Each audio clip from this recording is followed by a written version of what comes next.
Hello friends and followers. Welcome back to Phoenix Studios. I'm Phoenix. Thank you for tuning in to the 7th video in a 10-part series on drawing for beginners. Today we will be turning a 2-dimensional shape into a 3-dimensional form of a cylinder.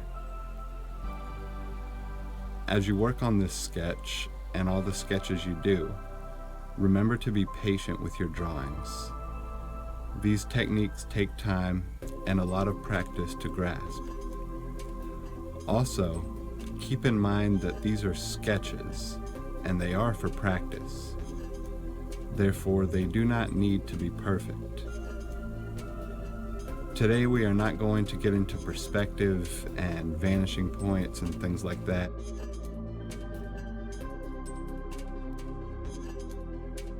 Those subjects will be covered in a future video. We will be discussing how light works and how it affects our subject matter. Understanding how light works is necessary in order for us to apply proper values of shading to our drawings. So I started this by drawing out my value scale and numbering the boxes from 1 to 8. As we do at the beginning of the videos. That just, it's good practice, it's good warm up for your hands for the sketching or the drawing you're about to do. And then I did determine the little smiley face that represents my light source for this picture. I used an HB pencil and I went ahead and very lightly sketched in a rough outline of a cylinder and the edge of the table or the desk that it's going to be resting on.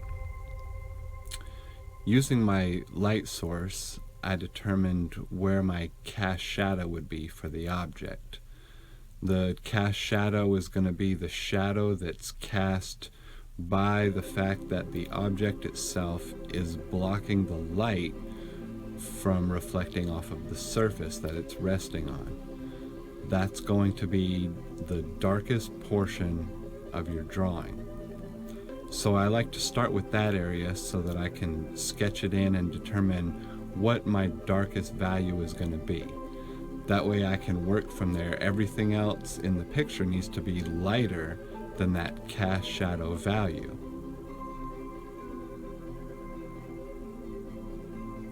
Virtually everything in the natural world can be simplified or grouped into essentially 4 basic 2-dimensional shapes: the square, the triangle, the circle, and the rectangle. All other shapes can be constructed using these. When we add a 3rd dimension to these shapes, we create the illusion of form in our drawings. A circle can become a sphere or a cylinder in this example, and a triangle morphs into a cone. If you watch the previous video, we practiced shading techniques on a cone.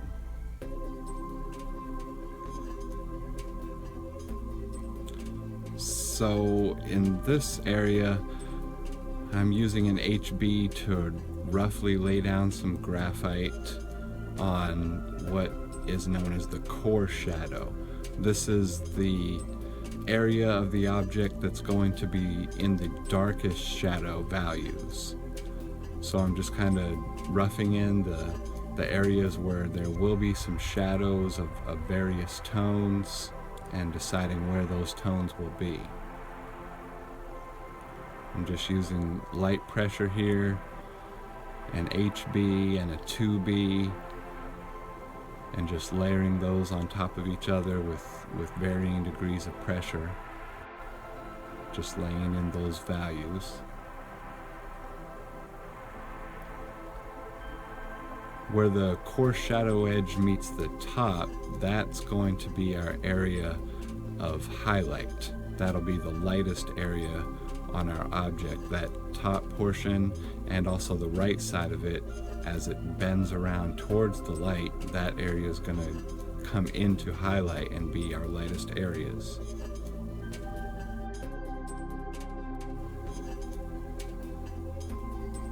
As the form begins to turn away from the light, we move into the shadow areas where the middle values or halftones are located. This area is crucial to create the illusion of depth and three-dimensionality in our subjects.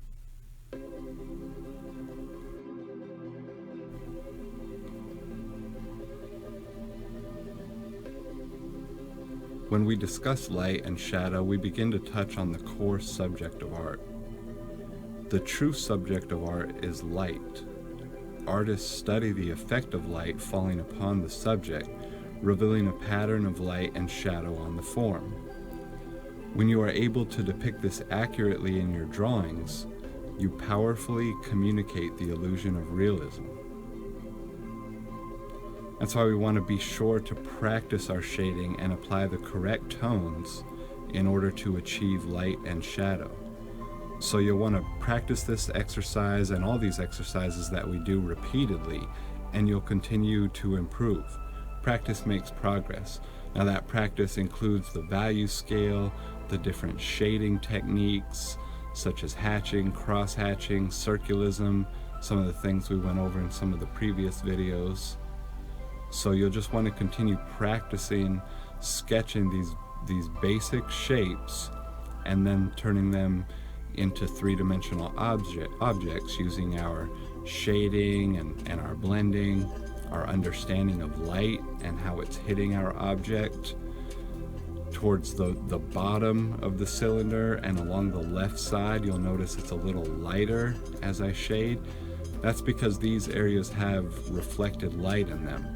There's light that's hitting the surface that the cylinder is sitting on and reflecting back up onto the object. So those areas around the edges are going to be a little bit lighter than the rest of it. Now I'm just continuing to lay more graphite upon the previous layers, just trying to get the right value and the right tones. I want it to be dark here because this is my core shadow, but I don't want it to be darker than my cast shadow.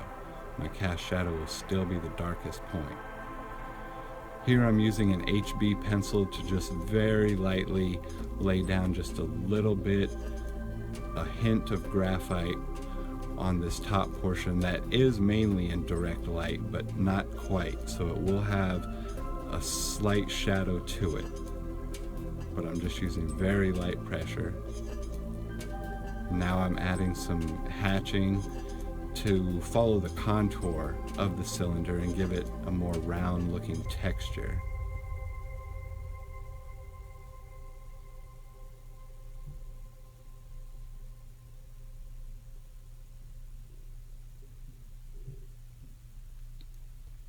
In the upcoming videos, we will continue discussing shading and light, as well as creating 3D forms from 2D shapes. We will also get into the concept of creating perspective. Don't forget to stay tuned for the giveaway taking place at the end of the 10-part series. In order to enter, make sure you subscribe to the channel and post a comment under the 10th video in the series explaining one thing you learned from this series that helped you artistically. I will select one random comment to win a free kit of beginner's art supplies. Here I've determined where my background is going to be, and my strategy with the background here is the areas where the object or the surface are dark, I'm going to put a light background in. And where the areas of the object or the surface are very light, I'm going to add a dark background. The contrast of these two tones are going to help contribute to the three-dimensionality or the perception or illusion of three-dimensionality of the object. So here I'm just determining where those values are going to be on my value scale, how dark or how light I want the tones to be, and then I'm just using varying pressure and blending out those values so that they merge and there's no distinct line between the two. You almost can't tell where one ends and the next one begins. So I'm just using varying pressure and just continuing to work those areas in order to blend and smooth those transitions from one value to the next.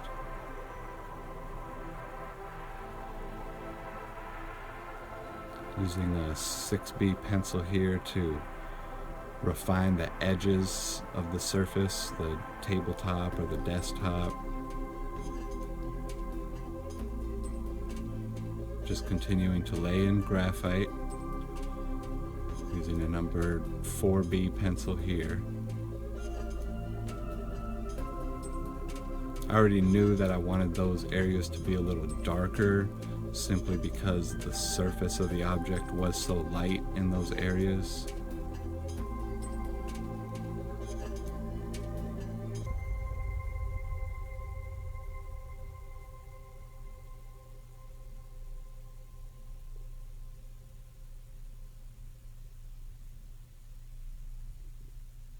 Here I'm just using varying hardnesses of pencil to put these layers down.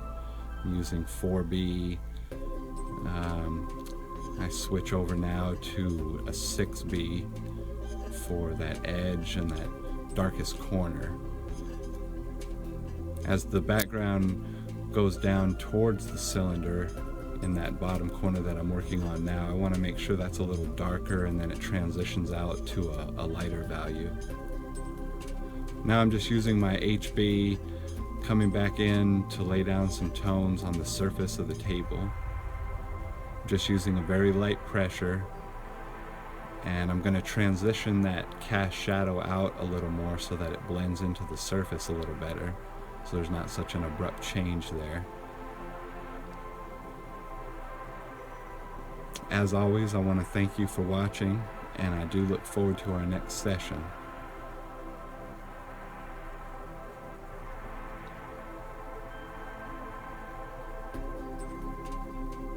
As we wrap this up, I just want to reiterate, just make sure you have fun with these exercises and, take your time, have patience with them. You're going to improve the more you practice. That's all I can really say. So just don't get too worked up about these details and these different techniques. They'll come to you. You'll get better at them each time.